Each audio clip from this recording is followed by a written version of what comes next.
আসসালামু আলাইকুম সবাইকে। আজকে আমি বাচ্চাদের জন্য তিনটি মেইন খাবারের রেসিপি নিয়ে তোমাদের সামনে হাজির হয়েছি। এই তিনটি খাবার হলো সকাল, দুপুর এবং রাতের খাবার।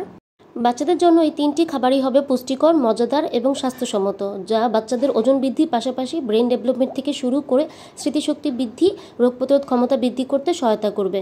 এই তিনটি খাবারই তোমরা 7 মাস বয়সী শিশুদের থেকে শুরু করে 5 বছর বয়সী বাচ্চাদের ক্ষেত্রে অনায়াসে বানিয়ে খাওয়াতে পারো এবং খুব সহজভাবেই তোমরা কিছু উপকরণ দিয়েই এই তিনটি নাস্তা রেডি করে বাচ্চাদেরকে দিতে পারো। তো চলো সকালের নাস্তা দিয়ে প্রথমে শুরু করা যাক। তো প্রথমে আমি এখানে পরিমাণ মতো চিড়া নিয়ে নিয়েছি। তোমরা চাইলে চিড়ার পরিবর্তে ওটসও ব্যবহার করতে পারো। এরপর আমি এখানে 1 চামচ সুজি নিয়ে নিয়েছি। এরপর আমি এখানে নিয়ে নিব গাজর কুচি পরিমাণ মতো। তারপর আমি নিয়ে নিয়েছি এখানে গরুর দুধ 1 কাপ। তোমরা যারা বাচ্চাদেরকে ফর্মুলা দুধ খাও, এখানে গরুর দুধের পরিবর্তে পানি ব্যবহার করবে। তো এ পর্যায়ে আমি এখন চিড়াটাকে ভালোভাবে ধুয়ে নিব। তো আমি তোমাদেরকে একবার ধুয়ে দেখাচ্ছি, কিন্তু চিড়াটাকে ভালোভাবে 4-5 বার ধুয়ে নিতে হবে। তো চিড়ার পুষ্টি গুণাগুণ অনেক। পুষ্টিবিদদের মতে ভাতের বিকল্প খাবার হিসেবে আমরা চিড়াটাকেই ব্যবহার করে থাকি। চিড়াটা ধোয়ার পরে অনেকটা নরম হয়ে গিয়েছে। তো এই পর্যায়ে আমি এখানে 5টা কিশমিশ নিয়ে নিয়েছি। কিশমিশ আয়রন সমৃদ্ধ খাবার, তো আমরা চাইলে বাচ্চাদেরকে প্রতিদিন খাবারে কিশমিশ ব্যবহার করতে পারি। তো এই পর্যায়ে আমি চুলায় একটি পাত্র বসিয়ে দিয়েছি এবং পাত্রতে আমি 1 কাপ গরুর দুধ এবং 1 কাপ পানি ব্যবহার করেছি। তো এখন আমি এক এক করে সবগুলো উপকরণ দিয়ে দিব। প্রথমে আমি এখানে চিড়াগুলো দিয়ে দিলাম। তো এ পর্যায়ে আমি গাজরগুলো দিয়ে দিব। তো গাজর দেওয়ার পরে আমি একটু ভালোভাবে নেড়ে চেড়ে দুধের সাথে এবং চিড়ার সাথে মিশিয়ে নিব। তো এ পর্যায়ে আমি এখন 1 চিমটি লবণ ব্যবহার করব। যে সকল বাচ্চাদের বয়স 1 বছরের নিচে, এখানে লবণ ব্যবহার করা যাবে না। তো এ পর্যায়ে আমি এখানে সুজিটা দিয়ে দিব। তো সুজিটা দেওয়ার পরে আমি ভালোভাবে সবগুলো উপকরণ একসাথে মিশিয়ে নেড়ে চেড়ে নিব এবং 5 থেকে 6 মিনিটের মতো রান্না করে নিব এবং বলক আসা পর্যন্ত এখন আমি ওয়েট করব। এ পর্যায়ে খাবারটি স্মেল ভালো হওয়ার জন্য আমি এখানে একটি এলাচ ব্যবহার করব। এলাচ চাইলে তোমরা এখানে স্কিপও করতে পারো। তো এখানে আমার প্রায় বলক চলে আসছে। যেহেতু সুজি রান্না করতে বেশিক্ষণ সময় লাগে না, তো আমি এখানে দুধটাকে আরেকটু শুকিয়ে নিব এবং একটু ঘন করে রান্না করব। তোমরা তোমাদের বাচ্চাদের চাহিদা অনুযায়ী ঘন পাতলা করে নামিয়ে নিবে। তো এই পর্যায়ে আমি এখন খাবারটা মিষ্টি হওয়ার জন্য এখানে 1/2 চা চামচ চিনি ব্যবহার করেছি। তোমরা চাইলে এখানে খেজুর বা তাল মিশ্রিও ব্যবহার করতে পারো। তো চিনি দেওয়ার পরে আমি খাবারটা 2 থেকে 3 মিনিটের মতো রান্না করে নিব। তো আমার রান্নাটা প্রায় হয়ে গিয়েছে। এই পর্যায়ে খাবারটা নামানোর আগে আমি এখানে কিশমিশগুলো অ্যাড করে দিব। কিশমিশ দেওয়ার পরে আমি 1 মিনিটের মতো এটাকে নেড়ে চেড়ে নামিয়ে নিব। তো এই খাবারটি তোমরা 7 মাস বয়সী শিশুদের থেকে শুরু করে 3 বছর বয়সী বাচ্চাদের ক্ষেত্রে অনায়াসে বানিয়ে খাওয়াতে পারো। আমরা মায়েরা বাচ্চাদের পুষ্টিকর খাবার পাশাপাশি মাথায় রাখতে হবে যাতে বাচ্চা খাবারটা খেতে পছন্দ বোধ করে এবং মজা করে খায়। তো সেই দিক খেয়াল রেখেই আমি খাবারটি তৈরি করেছি। তো এ পর্যায়ে আমি এটাকে আরও হেলদি করার জন্য এখানে আমি 1 চামচ বাদাম গুঁড়ো বা প্রোটিন পাউডার অ্যাড করছি। বাদাম গুঁড়ো কীভাবে করতে হয় আমার চ্যানেলে দেওয়া আছে, তোমরা চাইলে দেখে নিতে পারো।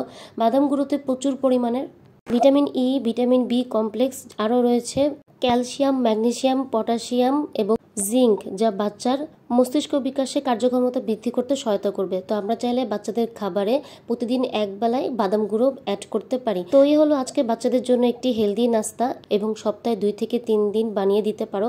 তো এই খাবারটি বাচ্চাদের খেলে বাচ্চাদের ওজন বৃদ্ধির পাশাপাশি রোগ প্রতিরোধ ক্ষমতা বৃদ্ধি করতেও সাহায্য করবে। এখন তোমাদের সামনে আমি দুপুরের খাবার কি সেটা আমি শেয়ার করব। তো চলো শুরু করি। তো শুরুতেই আমি এখানে সামান্য পরিমাণ তেল দিয়ে দিব। তোমরা চাইলে এখানে তেলের পরিবর্তে ঘিও ব্যবহার করতে পারো।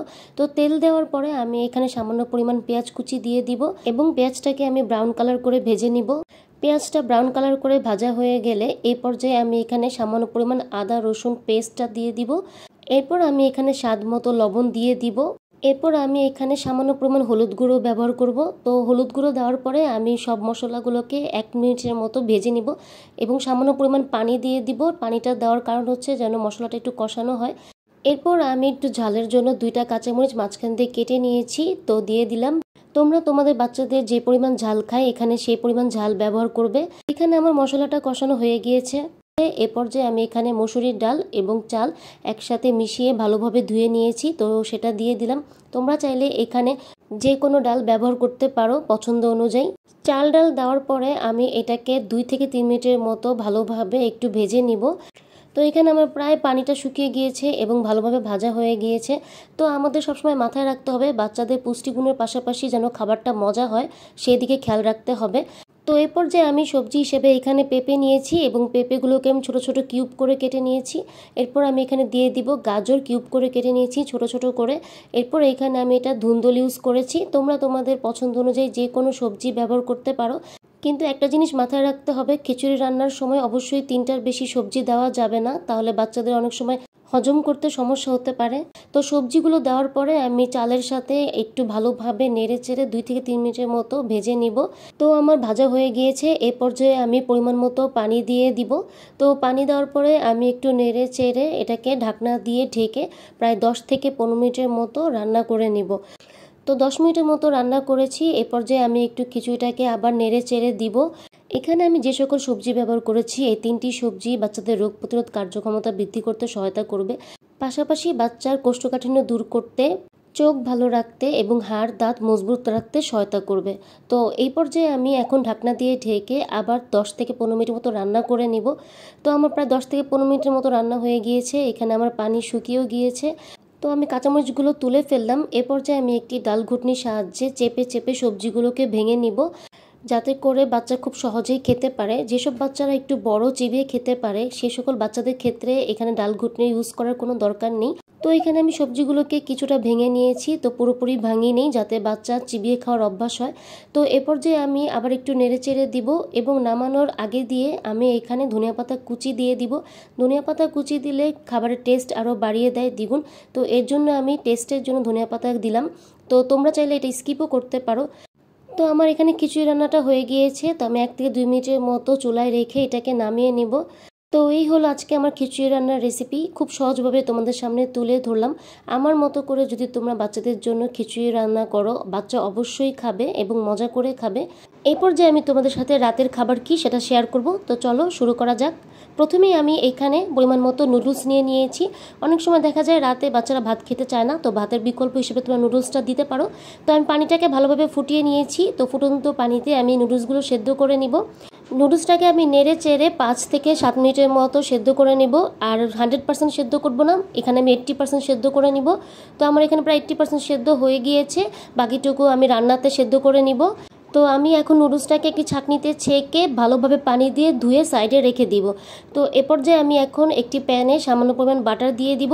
তোমরা চাইলে বাটারের পরিবর্তে এখানে ঘিও ব্যবহার করতে পারো বা নর্মাল তেলও ব্যবহার করতে পারো, কারণ বাটারে পুষ্টিগুণাগুণ অনেক। আমি ম্যাক্সিমাম টাইমে বাটারটা ব্যবহার করে থাকি।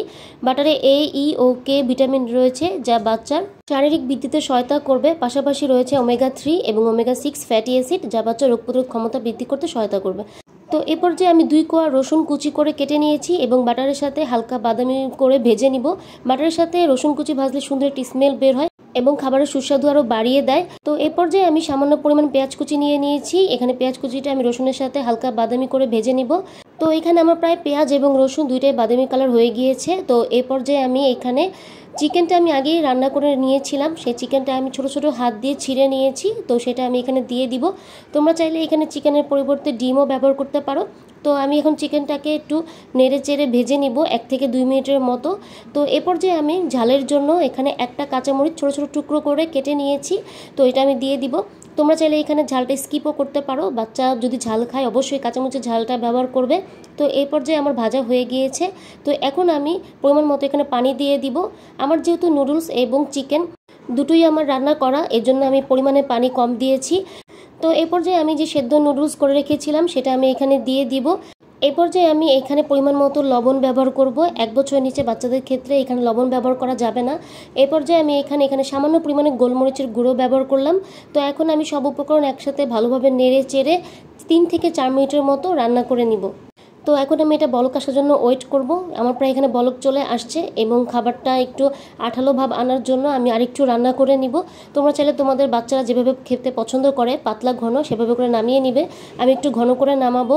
তো আমার এখানে প্রায় দেখো রান্নাটা হয়ে গিয়েছে, ঘন হয়ে আসছে। এখন আমি খাবারটা নামিয়ে নিব। তো এই হলো আজকে আমার রাতের খাবারের রেসিপি। আমার রেসিপি ফলো করে বাচ্চাদেরকে খাওয়ালে বাচ্চারা মজা করে খাবে, পাশাপাশি পুষ্টিগুণাগুণও পেয়ে যাবে। অনেক সময় বাচ্চারা ভাত খেতে চায় না, তো ভাতের বিকল্প হিসেবে তোমরা নুডলসটা এভাবে রান্না করে দিতে পারো। এখানে যেহেতু চিকেন দেওয়া আছে, চিকেনের পুষ্টিগুণাগুণটাও পেয়ে যাবে। তো আমার এই আজকের রেসিপিগুলো যদি তোমাদের ভালো লেগে থাকে অবশ্যই একটি লাইক, কমেন্ট এবং আমার চ্যানেলটি সাবস্ক্রাইব করে দিয়ে আমার পাশে থাকবে। তো আজকের মতো এতটুকুই। আল্লাহ হাফেজ।